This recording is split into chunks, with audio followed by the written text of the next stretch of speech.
आज की class Uttarakhand TET सामाजिक अध्ययन प्रीवियस ईयर 2022 का पेपर होने वाला है। जैसा कि आप सब लोगों को पता है कि प्रीवियस ईयर पेपर से 4 से 5 क्वेश्चन हमेशा रिपीट होते आए हैं।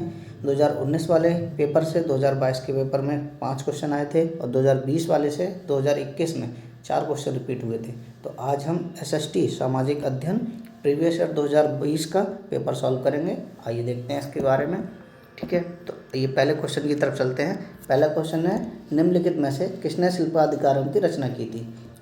फर्स्ट सत्तारनार, इलंगो, मुर्दिलार या अप्पायार। तो इसका सही आंसर होगा इलंगो। ठीक है, अगला क्वेश्चन देखते हैं। नेक्स्ट क्वेश्चन है कि निम्नलिखित हड़प्पा सभ्यता के स्थलों में किस स्थान पर पुराविदों को जुते हुए खेत के प्रमाण मिले हैं? तो आपने अगर कक्षा 5, 6, 7 किसी की भी वर्ल्ड हिस्ट्री या हिस्ट्री पढ़ी होगी तो ये क्वेश्चन आपको अच्छे से याद होगा। तो इसका आंसर है कालीबंगन। ठीक है, नेक्स्ट क्वेश्चन की तरफ बढ़ते हैं। अगला क्वेश्चन है, निम्नलिखित धातुओं में कौन सी महाभारत संस्कृति से संबंधित की गई है? ठीक है, निम्नलिखित धातुओं में कौन सी महास्म संस्कृति से संबंधित की गई है? इसका आंसर हो जाएगा डी। ठीक है, सोना ये नहीं है, चांदी ये भी नहीं है, तांबा भी नहीं है, सही आंसर हो जाएगा इसका आयरन। ठीक है, नेक्स्ट क्वेश्चन की तरफ बढ़ते हैं। निम्नलिखित में कौन सी भाषा अभिलेखों में प्रयुक्त प्राचीनतम भाषा मानी जाती है? अभिलेखों में प्रयुक्त सबसे प्राचीनतम भाषा को क्या मानते हैं? तो आपने पता होगा कि प्राकृत भाषा सबसे पुरानी मानी जाती है और प्राचीनतम है। अभिलेखों में सबसे ज़्यादा प्रयुक्त होने वाली भाषा भी प्राकृत है। ठीक है, अगला क्वेश्चन देखते हैं। अगला क्वेश्चन है, निम्नलिखित में से किसने भारत में सर्वप्रथम सोने के सिक्के जारी किए थे? किसने भारत में सर्वप्रथम सोने के सिक्के जारी किए थे? तो सोने के सिक्के सर्वप्रथम जारी किए थे कुशाणों ने। ठीक है, अगला क्वेश्चन देखते हैं। निम्नलिखित में वह कौन सा शासक था जिसने द्वितीय सदी ईस्वी में सुदर्शन झील का पुनर्निर्माण कराया था? यानी कि सुदर्शन झील को दोबारा से रिनोवेशन कराया था। ठीक है, इसका 96 क्वेश्चन का आंसर है रुद्रदमन ने। ठीक है, अगर आपसे पूछा जाए तो आप बताएंगे कि सुदर्शन झील का पुनर्निर्माण किसने कराया था? रुद्रदमन ने कराया था। अगले क्वेश्चन की तरफ बढ़ते हैं। निम्नलिखित में से किस जातक कथा में बुद्ध को उनके पूर्व जन्म में चंडाल के रूप में पहचाना गया है? ठीक है, बुद्ध को उनके पूर्व जन्म में चंडाल के रूप में पहचाना गया है, तो यह है मातंग जातक में। ठीक है, अगले क्वेश्चन की तरफ बढ़ते हैं। निम्नलिखित में से किन नदियों के मध्य रायचूर दोआब स्थित है? दोआब का मतलब होता है कि जहाँ दो नदियाँ आके मिलती हों। ठीक है, एक इधर से आ रही है, एक इधर से आ रही है, यहाँ अगर दो नदियों का मिलाव हो रहा है तो इसको दोआब कहते हैं। ठीक है, तो वही पूछा गया कि किन दो नदियों के मध्य रायचूर दोआब स्थित है? ठीक है, तो इसका आंसर हो जाएगा कृष्णा और तुंगभद्रा। ठीक है, अगले क्वेश्चन की तरफ बढ़ते हैं। निम्नलिखित में से कौन मुगल काल में वह भूमि का प्रकार था जिसे 3-4 वर्षों तक बिना खेती के छोड़ दिया जाता था? मतलब कि ऐसी कौन सी खेती थी जिसे बिना खेती किए हुए 3-4 वर्षों के लिए छोड़ दिया जाता था? तो वो थी चाचल भूमि। ठीक है, अगले क्वेश्चन की तरफ बढ़ते हैं। निम्नलिखित में से किस पुस्तक का मुगल काल में रज्मनामा के नाम से अनुवाद किया गया था? देखिए, ये क्वेश्चन 2019 में भी पूछा गया था। ठीक है, रज्मनामा ये बहुत ही चर्चित नाम हो गया है। ठीक है, तो ये आपको याद रखना कि रज्मनामा का अनुवाद महाभारत, ठीक है, महाभारत का अनुवाद जो है रज्मनामा के नाम से किया गया था। नेक्स्ट क्वेश्चन की तरफ बढ़ते हैं। निम्नलिखित में से किसने आलमगीरनामा अर्थात औरंगजेब के शासन में प्रारंभिक 10 साल के इतिहास का संकलन किया था? प्रारंभिक 10 साल के इतिहास का संकलन किया था, तो वो किया था मोहम्मद काजिम ने। ठीक है, इसका सही आंसर हो जाएगा मोहम्मद काजिम। नेक्स्ट क्वेश्चन की तरफ बढ़ते हैं। देखिए, आप लोग को कल के पेपर में भी देखा होगा और आज के पेपर में भी अब तक 2 क्वेश्चन जो है रिपीट हो चुके हैं। तो इसलिए जितना हो सके प्रीवियस ईयर पेपर जितने भी अब तक हो चुके हैं सबको एक बार देख के जाइएगा। ठीक है, उससे आपको बहुत फ़ायदा मिलने वाला है। ठीक है, नेक्स्ट क्वेश्चन है कि निम्नलिखित में से किसने अंग्रेजों ने 1832 में दामिन ए को नामक भू क्षेत्र की सरहदबंदी की थी? कि दामिन ए को जो भू क्षेत्र था उसकी सरहदबंदी अंग्रेजों ने 1822 में की थी। तो वो पूछा गया है कि कौन सा वो क्षेत्र था? तो वो था संथाल। ठीक है, 1 से 2 का क्वेश्चन आंसर का हो जाएगा, क्वेश्चन का आंसर संथाल हो जाएगा। अगले क्वेश्चन की तरफ बढ़ते हैं। निम्नलिखित में से किन्हें ब्रिटिश काल में डिकू पुकारा जाता था? ठीक है, तो डिकू पुकारा जाता था महाजनों को। अगले क्वेश्चन की तरफ बढ़ते हैं। निम्नलिखित में से किसने अवध के राज्य में के विषय में कहा था कि यह एक ऐसी चेरी है जो एक दिन हमारे मुंह में आ जाएगी? जो अवध के राज्य था के विषय में अंग्रेज शासक ने, यानी कि किसने कहा था कि ये एक ऐसी चेरी जो एक दिन हमारे मुंह में आ जाएगी, ये अवध के विषय में कहा गया था। तो ये कहा था डलहौजी ने। अगले क्वेश्चन की तरफ बढ़ते हैं। निम्नलिखित में से कौन सा बंगाल सेना की नर्सरी कहा जाता था? तो बंगाल सेना की नर्सरी को कहा जाता था अवध को। ठीक है, सबसे ज़्यादा अवध से सेना आती थी। नेक्स्ट क्वेश्चन की तरफ बढ़ते हैं। निम्नलिखित में से किस वर्ष राजधानी कोलकाता से दिल्ली स्थानांतरित की गई थी? ठीक है, तो इसके दो आंसर हैं, 1911-12 में। ठीक है, तो आप ए मतलब सी या डी, इन दोनों में से कोई एक लगा सकते हैं। ठीक है, अगर दोनों रहेंगे तो इसका सबको कॉमन मार्क्स मिल जाएगा, या 11 रहेगा या 12 रहेगा। ठीक है, आप इन दोनों में से कोई एक लगा सकते हैं। नेक्स्ट क्वेश्चन की तरफ बढ़ते हैं। इसमें आपको सुमेलित करना है। ठीक है, सूची 1 को सूची 2 से सुमेलित कीजिए। प्राकृतिक संसाधन, नवीकरणीय संसाधन, अनवीयकरण संसाधन और मानव निर्मित संसाधन। तो आपको कोई एक मिला लेना है, उसी से आपके सारे मिल जाएंगे। ठीक है, तो आप देखिए प्राकृतिक संसाधन क्या है, तो वो वायु है। ठीक है, नवीकरणीय संसाधन पवन ऊर्जा है, मानव निर्मित संसाधन प्रौद्योगिकी है। ठीक है, अनवीकरण प्राकृतिक गैस है। ठीक है, तो इसका आंसर हो जाएगा डी, 1 सेकेंड, यानी 1 2 3 4, यानी सभी सीधे लाइन बाई लाइन मिले हुए हैं। ठीक है, अगले क्वेश्चन की तरफ बढ़ते हैं। जनसंख्या परिवर्तन के मुख्य 3 कारक क्या हैं? तो जनसंख्या परिवर्तन के मुख्य 3 कारक जो हैं वो प्रवास, जन्म और मृत्यु, यानी बी वाला आंसर आपका हो जाएगा। अगले क्वेश्चन की तरफ बढ़ते हैं। संसार में दिन और रात की अवधि कब बराबर होती है? ठीक है, तो ये 21 मार्च और 23 सितंबर। ठीक है, ये 21 मार्च और 23 सितंबर को होती है, तो इसका आंसर आपका सी हो जाएगा।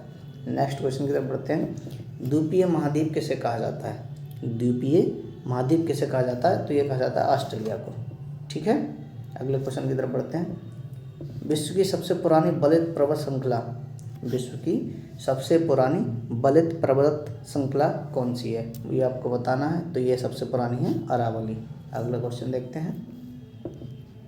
भारत के साथ कितने देशों की सीमाएं जुड़ी हैं? ठीक है, तो आपने भूगोल में भारत का नक्शा देखा होगा, तो उसमें देखा होगा भारत के पड़ोसी देश कितने हैं। ठीक है, तो इसका राइट आंसर हो जाएगा 7। ठीक है, अगला क्वेश्चन की तरफ बढ़ते हैं। निम्नलिखित में से कौन सा कथन सत्य है? कूट का चयन करें। ठीक है, ये थोड़ा सा एडजस्ट कर लीजिए। निम्नलिखित में से कौन सा सत्य है? कूट का चयन करें। रेगिस्तान केवल गर्म होते हैं, ये गलत बात है। रेगिस्तान ठंडे भी होते हैं, गर्म भी होते हैं। रेगिस्तान केवल ठंडे होते हैं, ये भी गलत है। ठीक है, लद्दाख एक प्रकार का रेगिस्तान है, ये ठीक बात है। सहारा एक प्रकार का रेगिस्तान है, ये भी ठीक है। तो इसका आंसर हो जाएगा बी, यानी 3rd और 4th। ठीक है, नेक्स्ट क्वेश्चन की तरफ बढ़ते हैं। अवेंज नदी के बारे में कौन सा कथन सत्य नहीं है? सबसे पहले आपको नहीं को मार्क कर लेना है, यानी कि नहीं पूछा गया है कि कौन सा कथन सत्य नहीं है। तो यह कर्क रेखा और मकर रेखा के बीच स्थित है, ये ठीक है। ये विश्व की सबसे लंबी नदी नहीं है, ये भी ठीक है। यह शीतोष्णकटिबंध में स्थित नहीं, ये भी ठीक है। तो यहाँ नहीं पूछा गया कौन सा कथन सत्य नहीं है, तो इसका सत्य नहीं ऑप्शन हो जाएगा डी, यह पूर्व से पश्चिम दिशा में बहती है। ठीक है, ये इसका आंसर हो जाएगा। अगले क्वेश्चन की तरफ बढ़ते हैं। निम्नलिखित में से कौन सा युग्म सम्मिलित नहीं है? ठीक है, तो इसमें ए ऑप्शन हो जाएगा, बेड्स, दक्षिण अफ्रीका का ये सम्मिलित नहीं है, बाकी सभी इसमें सम्मिलित हैं। पंपास ये ठीक है, डाउन ऑस्ट्रेलिया ठीक है, स्टेपी मध्य अफ्रीका ठीक है। नेक्स्ट क्वेश्चन की तरफ बढ़ते हैं। ठीक है, ज्वार भाटा का कारण है। ज्वार भाटा का कारण क्या है? तो ये चंद्रमा एवं सूर्य की गुरुत्वाकर्षण शक्ति के कारण होता है। ठीक है, इसका सही आंसर सी हो जाएगा। नेक्स्ट क्वेश्चन की तरफ बढ़ते हैं। गरहस्थी चालुजी का संबंध किससे है? ठीक है, आपने ज्योग्राफी पढ़ी होगी तो उसमें आएगा, आपने पढ़ा होगा गरहस्थी चालिसा का संबंध दक्षिणी गोलार्ध की पछुआ हवाओं से होता है। ठीक है, इसका सही आंसर डी है।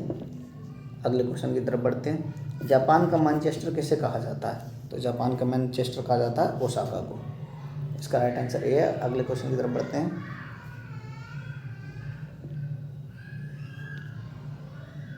अगला क्वेश्चन है, ये कथन अभिकथन एवं तर्क से रिलेटेड है।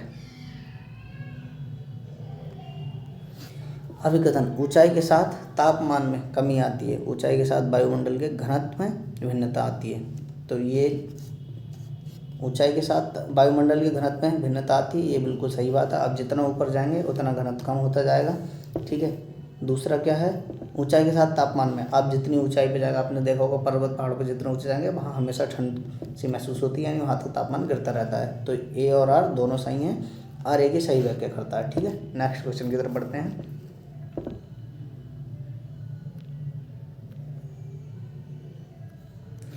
कौन सा विकल्प जनसंख्या घनत्व के सही आरोही क्रम को दर्शाता है? ये आपको दिए गए हैं, दक्षिण मध्य एशिया, पूर्व एशिया, दक्षिण पूर्वी एशिया। इनमें आपको बताना कि घनत्व के सही आरोही क्रम को कौन दर्शाता है। ठीक है, तो इसमें दक्षिण पूर्व एशिया और दक्षिण मध्य एशिया, ये इसका सही आंसर हो जाएगा। ठीक है, अगले क्वेश्चन की तरफ बढ़ते हैं। इनमें से कौन प्रमुख उत्तर है? तो सबसे प्रमुख उत्तर जो है वो 0 डिग्री देशांतर है। ठीक है, अगले क्वेश्चन की तरफ बढ़ते हैं। निम्नलिखित में से कौन थीमेटिक मानचित्र है? थीमेटिक मानचित्र जो है इसमें रहेगा आपका बी वाला, वर्षा वितरण मानचित्र जो रहता है उसे थीमेटिक मानचित्र कहते हैं। अगले क्वेश्चन की तरफ बढ़ते हैं। इनमें से कौन व्याख्यान विधि का गुण नहीं है? ठीक है, तो व्याख्यान विधि का गुण जो है वो बाल केंद्रित नहीं है, क्योंकि व्याख्यान विधि जो रहती है वो टीचर केंद्रित रहती है। ठीक है, तो इसमें आपका क्वेश्चन का आंसर डी हो जाएगा। ठीक है, 124 क्वेश्चन देखते हैं। सामाजिक विज्ञान शिक्षण की किस विधि में छात्र विशिष्ट से सामान्य की ओर अग्रसर होते हैं?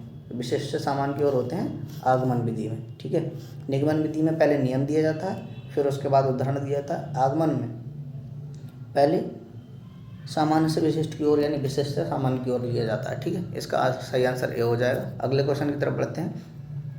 हर्बर्ट उपागम किससे संबंधित है? तो आपने बीएड या बीटीसी किया है तो आपको पता होगा कि हर्बर्ट उपागम जो है वो ये पाठ योजना से है। ठीक है, पाठ योजना और पंचपदीय प्रणाली। ठीक है, पंचपदीय प्रणाली से संबंधित है। ठीक है, इसका आंसर 125 का आंसर सी हो जाएगा। 126 क्वेश्चन देखते हैं। सामाजिक अध्ययन शिक्षण में छात्र व्यवहारिक ज्ञान प्राप्त करता है। सामाजिक अध्ययन शिक्षण में छात्र व्यवहारिक ज्ञान कैसे प्राप्त करता है? ठीक है, तो इसका हो जाएगा क्षेत्रीय भ्रमण द्वारा। नेक्स्ट 127 क्वेश्चन की तरफ बढ़ते हैं। सामाजिक विज्ञान किससे संबंधित है? तो सामाजिक विज्ञान माल का निर्माण, आजीविका के साधन, आपूर्ति और खपत, यानी उपरोक्त सभी से निम्न है। ठीक है, तो 127 का आंसर डी हो जाएगा। अगले क्वेश्चन की तरफ बढ़ते हैं। निम्नलिखित में से कौन सामाजिक अध्ययन पढ़ाने का उद्देश्य नहीं है? निम्नलिखित में से कौन सामाजिक अध्ययन का पढ़ाने का उद्देश्य नहीं है? तो अच्छी तरह से स्कोरिंग, ये इसका उद्देश्य नहीं है। ठीक है, 128 का सी आंसर हो जाएगा। अगले क्वेश्चन की तरफ बढ़ते हैं। पर्यावरण शिक्षक को स्कूल में पढ़ाया जाना चाहिए क्योंकि यह पर्यावरण प्रदूषण को बढ़ाएगा। यह जीवन का महत्वपूर्ण हिस्सा है। यह शिक्षकों को नौकरी प्रदान करेगा। हम पर्यावरण से बच नहीं सकते। तो इसका सबसे उपयुक्त आंसर जो होगा यह जीवन का महत्वपूर्ण हिस्सा है। बाकी सब इतने उचित नहीं है। ठीक है, तो 129 का आंसर बी हो जाएगा। अगले क्वेश्चन की तरफ बढ़ते हैं। Question number 130। प्रारंभिक स्तर पर इतिहास शिक्षण का सबसे महत्वपूर्ण और प्रभावी तरीका है। तो इसका सबसे महत्वपूर्ण और प्रभावी तरीका क्या है? कहानी कथन। अब जो कक्षा 5, 6, 7 में देखा होगा ना, आपने कहानी के रूप में इतिहास को पढ़ाया जाता है। अगले क्वेश्चन की तरफ बढ़ते हैं। सामाजिक अध्ययन के अंतर्गत भूगोल शिक्षण से संबंधित विविध प्रकार की मिट्टियों के नमूने रखे जाते हैं। तो ये रखे जाते हैं भूगोल संग्रहालय में। ठीक है, इसका सही आंसर हो जाएगा बी। नेक्स्ट क्वेश्चन की तरफ बढ़ते हैं। भौगोलिक यात्राएं हैं। तो भौगोलिक यात्राएं क्या हैं? भौगोलिक यात्राएं ये हैं आपकी सी, क्रियात्मक सामग्री। ठीक है, 132 का सही आंसर सी हो जाएगा। अगले क्वेश्चन की तरफ बढ़ते हैं। संविधान सभा द्वारा किस तिथि को संविधान अपनाया गया था? तो ये सबको पता होगा, 26 नवंबर 1949 को अपनाया गया था और कहा जाए कि अंगीकृत किया गया था। अंगीकृत किया गया था, तो वो भी यही 26 नवंबर 1950 रहेगा। ठीक है, अगले क्वेश्चन की तरफ बढ़ते हैं। संसदात्मक शासन व्यवस्था में वास्तविक कार्यपालिका शक्ति रहती है। तो ये रहती है मंत्रिपरिषद के पास। 134 का सही आंसर डी हो जाएगा। अगले क्वेश्चन की तरफ बढ़ते हैं। भारतीय नागरिकों की 6 स्वतंत्रताएं रखी गई हैं। तो आर्टिकल 19 में इसमें भारतीय नागरिकों की सभी 6 स्वतंत्रता को रखी गई हैं। ठीक है, इसमें बोलने की, अभिव्यक्ति और शिक्षा संबंधित जो जितनी भी 6 स्वतंत्रताएं बताई गई हैं वो आर्टिकल 19 में बताई गई हैं। ठीक है, अगले क्वेश्चन की तरफ बढ़ते हैं। मौलिक अधिकारों के, थोड़ा इसको एडजस्ट कर लेते हैं। ठीक है, मौलिक अधिकारों पर युक्ति संगत रोक लगाने के लिए संविधान में किस संस्था को अधिकृत किया गया है? तो ये किया गया है संसद को। ठीक ठीक है, अगले क्वेश्चन की तरफ बढ़ते हैं। 137 नंबर क्वेश्चन है, भारतीय संविधान के अनुसार राज्य व्यवस्थापिका के उच्च सदन का निर्माण या उसे समाप्त किया जा सकता है। तो इसको किससे समाप्त किया जा सकता है? तो ये किया जा सकता है प्रधानमंत्री द्वारा, सॉरी माफ़ कीजिएगा, संसद द्वारा। ठीक है, 137 का सी। अगले क्वेश्चन की तरफ बढ़ते हैं। सर्वप्रथम संसदात्मक सरकार किस देश में आरंभ की गई थी? सर्वप्रथम संसदात्मक सरकार किस देश में आरंभ की गई थी? तो ये की गई थी ग्रेट ब्रिटेन यानी कि यूके में। ठीक है, अगले क्वेश्चन की तरफ बढ़ते हैं। सर्वोच्च न्यायालय द्वारा राष्ट्रपति को दिया गया परामर्श ये बाध्यकारी नहीं है। ठीक है, ये बाध्यकारी नहीं है। अगले क्वेश्चन की तरफ बढ़ते हैं।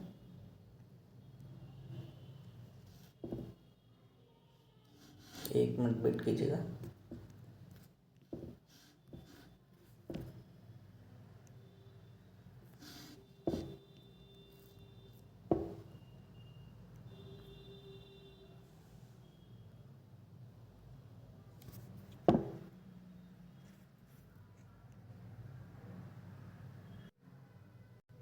अगला क्वेश्चन है, भारत के सर्वोच्च न्यायालय में संविधान के आधारभूत ढांचे के सिद्धांत को स्पष्ट किया। तो ये किया केशवानंद भारती बनाम केरल राज्य के नाम से जाना जाता है इसे, केशवानंद भारती बाद 1973 को। ठीक है, अगले क्वेश्चन की तरफ बढ़ते हैं कि भारत में किस तिथि को सूचना का अधिकार दिया गया है?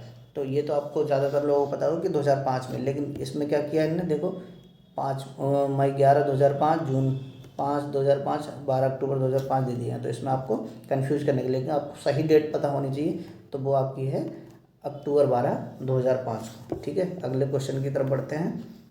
अगला क्वेश्चन है, संसद में उत्तराखंड के कितने सदस्य प्रतिनिधित्व करते हैं? संसद में उत्तराखंड के कितने सदस्य प्रतिनिधित्व करते हैं? तो वो करते हैं 8। ठीक है, अगले क्वेश्चन की तरफ बढ़ते हैं। भारतीय संविधान का निम्न में से कौन सा अनुच्छेद नई अखिल भारतीय सेवाओं से संबंधित है? तो वो है आपका अनुच्छेद 312। ठीक है, अगले क्वेश्चन की तरफ बढ़ते हैं। उत्तराखंड राज्यपाल द्वारा आंग्ल भारतीय समुदाय के कितने सदस्यों को राज्य विधानसभा के लिए मनोनीत किया जाता है? तो वो किया जाता है 1। इसका सही आंसर ए हो जाएगा। अगले क्वेश्चन नंबर 145 के लिए चलते हैं। एक ग्राम प्रधान बनने हेतु आयु क्या है? तो ये है 21 वर्ष की। और वोट डालने की आयु आपकी कितनी है? ये तो आप सबको पता होगा, 18 वर्ष। ठीक है, इसका सही आंसर हो जाएगा बी।